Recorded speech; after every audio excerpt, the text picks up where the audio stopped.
Back Bigg Boss season 10 runner up drone Pratap ಅವರನ್ನ ಮಧುಗಿರಿಯ ಮಿಡಿಗೇಶಿ ಪೊಲೀಸರು ಅರೆಸ್ಟ್ ಮಾಡಿದ್ರು. ಕಳೆದ 11 ದಿನಗಳಿಂದ ಪೊಲೀಸ್ ಕಸ್ಟಡಿ ಹಾಗೆ ನ್ಯಾಯಾಂಗ ಬಂಧನದಲ್ಲಿದ್ದ ಡ್ರೋನ್ ಪ್ರತಾಪ್ ಅವರು ನಿನ್ನೆ ಜೈಲಿನಿಂದ ಬಿಡುಗಡೆ ಆಗಿದ್ದಾರೆ.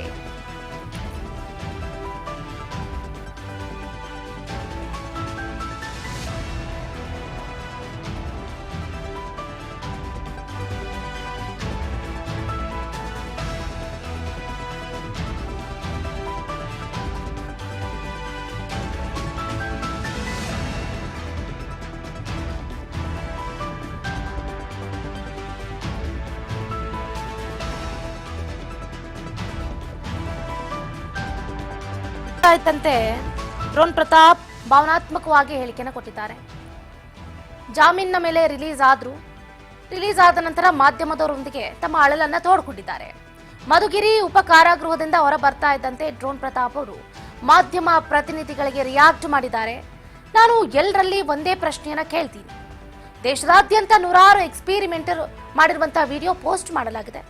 ಅವನ್ನೆಲ್ಲ ಯಾಕೆ ಅರೆಸ್ಟ್ ಮಾಡಲಿಲ್ಲ? ಎಷ್ಟು ಯೂಟ್ಯೂಬರ್ಗಳನ್ನು ಮಾಡಿಲ್ಲ? ದೇಶ ವಿದೇಶಗಳಲ್ಲೂ ಕೂಡ ಮಾಡಿದ್ದಾರೆ. ನನ್ನೊಬ್ಬನನ್ನೇ ಯಾಕೆ ಅರೆಸ್ಟ್ ಮಾಡಿದ್ದೀರಿ ಅಂತ ಪ್ರಶ್ನೆನ ಮಾಡಿದ್ದಾರೆ. IPC ಕಾನೂನು ದೇಶದಲ್ಲೆಲ್ಲ ಒಂದೇ ಕಾನೂನು, ಎಲ್ರಿಗೂ ಒಂದೇ ಅಲ್ವಾ? KG ಗಟ್ಟಲೆ ಸೋಡಿಯಂ ಉಪಯೋಗಿಸಿ ಬೇರೆಯವರೆಲ್ಲ ಸೈನ್ಸ್ ಎಕ್ಸ್ಪೆರಿಮೆಂಟ್ ಮಾಡಿದ್ದಾರೆ. ಆದ್ರೆ ನನ್ನನ್ನು ಯಾಕೆ ಕ್ರೇಜಿ ಮಿಸ್ಟರ್ ಇಂಡಿಯನ್ ಹ್ಯಾಕರ್ ಅಂತ ಯೂಟ್ಯೂಬರ್ ಕೂಡ ಮಾಡಿದ್ದಾರೆ? ಇವರೆಲ್ಲ ನಮ್ಮ ದೇಶದವರೇ ಅಲ್ವಾ? ಸಬ್ಸ್ಕ್ರೈಬರ್ ಹೊಂದಿರುವಂತ ಯೂಟ್ಯೂಬ್ ಚಾನೆಲ್ ಮೇಲೆ ಯಾಕೆ ಟಾರ್ಗೆಟ್ ಮಾಡ್ತಾ ಇಲ್ಲ ಅಂತ ತಮ್ಮ ಅಳಲನ್ನ ತೋಡ್ಕೊಂಡಿದ್ದಾರೆ.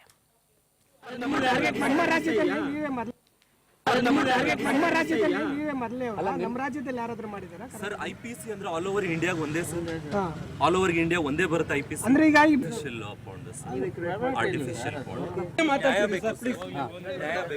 ಅವ್ರ ಮೇಲೆ ಆಕ್ಷನ್ ಆಗಿಲ್ಲ, ನನ್ನ ಮೇಲೆ ಮಾಡ್ತಾರೆ. ನನ್ನ ನ್ಯಾಯ ಬೇಕು, ಆಲ್ ಓವರ್ ಇಂಡಿಯಾ ನ್ಯಾಯ ಬೇಕು. ನಮ್ಮ ರಾಜ್ಯದಲ್ಲಿ ಯಾರಾದ್ರೂ ಮಾಡಿದಾರ ಸರ್? IPC ಅಂದ್ರೆ ಆಲ್ ಓವರ್ ಇಂಡಿಯಾ ಒಂದೇ ಸರ್, ಆಲ್ ಓವರ್ ಇಂಡಿಯಾ ಒಂದೇ ಬರುತ್ತೆ IPC ಅಂದ್ರೆ ಈಗ ಆರ್ಟಿಫಿಷಿಯಲ್ ನ್ಯಾಯ ಬೇಕು, ಅವ್ರ ಮೇಲೆ ಆಕ್ಷನ್ ಆಗಿಲ್ಲ, ನನ್ನ ಮೇಲೆ ಮಾಡ್ತಾರೆ. ನನ್ನ ನ್ಯಾಯ ಬೇಕು, ಆಲ್ ಓವರ್ ಇಂಡಿಯಾ ನ್ಯಾಯ ಬೇಕು.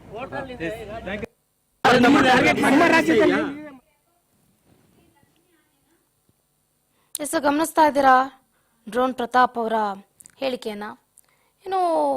ಎಷ್ಟೋ ಜನರು ಎಕ್ಸ್ಪೆರಿಮೆಂಟ್ ಮಾಡಿದ್ದಾರೆ, ಎಷ್ಟೋ ಯೂಟ್ಯೂಬರ್ಸ್ಗಳು ಎಕ್ಸ್ಪೆರಿಮೆಂಟ್ ಮಾಡಿದ್ದಾರೆ. ಬಟ್ ಅವ್ರ ವಿರುದ್ಧ ಯಾಕೆ ಕೇಸ್ಗಳನ್ನು ದಾಖಲಿಸ್ತಾ ಇಲ್ಲ? ನನ್ನ ಯಾಕೆ ಟಾರ್ಗೆಟ್ ಮಾಡ್ತಾ ಇದ್ದೀರಾ ಅಂತ ಡ್ರೋನ್ ಪ್ರತಾಪ್ ಅವರು ಅಗ್ರೆಸಿವ್ ಆಗಿ ಮಾತಾಡಿದ್ದಾರೆ.